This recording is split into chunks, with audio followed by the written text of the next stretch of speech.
that would be really helpful right now in my life is if, like, during a conversation there was a little flashing sign that said, like, the mythology that we're operating under in this conversation, and the mythologies could shift, like, moment to moment, but it would just be like, all right, like, what mythology are we operating under right now?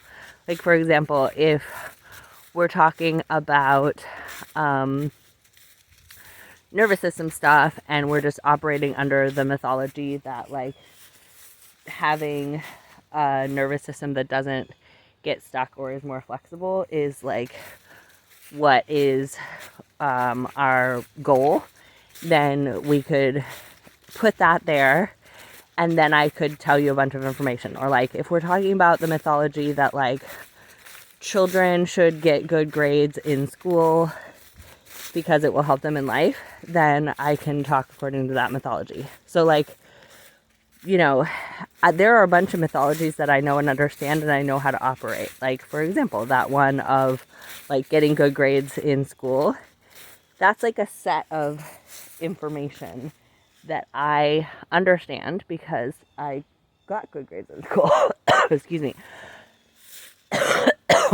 This dog has become more and more, as he enters puberty, insistent on smelling and peeing on everything, which everyone has told me is developmentally appropriate. But it makes going on a nice walk a little bit more stop-starty. So yeah, if someone comes to me and they're like, okay, I want to talk under the mythology that having a steady place to live and paying your bills is valuable, and I don't have a job right now, I can be like, all right, let's talk according to that mythology. Like, what can we do to get you a steadier income, and, like, what kind of housing options can we creatively come up with?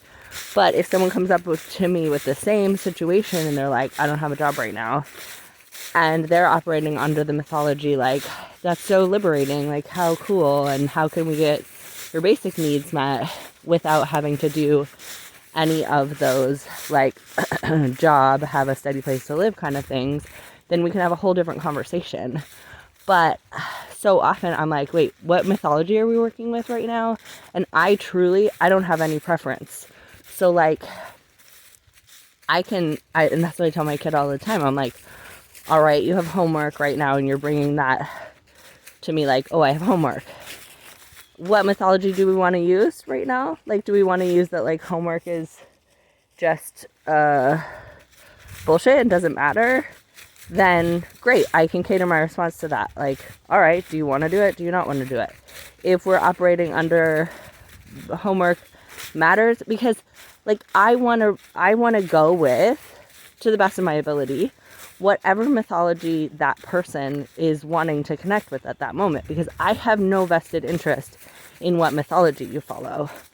There are some mythologies that I don't know as much about, so I would just tell you, like, oh yeah, I actually don't know how to work that mythology, and so go ask someone else, right? Or there's some mythologies that I'm like, ooh, that one, like, is not the one that I'm primarily using in my life, so I can tell you about the one that I'm using, but I don't have any reason to believe that one is better than the other, and I don't have any reason to convince you of that. So I just want to support whatever mythology you're following.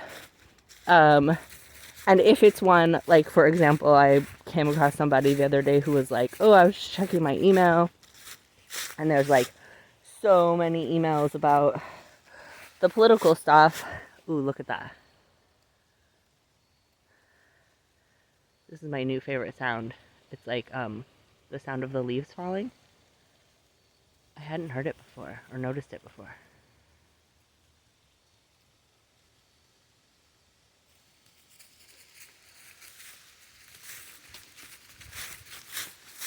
So anyways, yeah, I just want an announcement of, like, what mythology people are following. Okay, I'm gonna enjoy these leaves. Bye.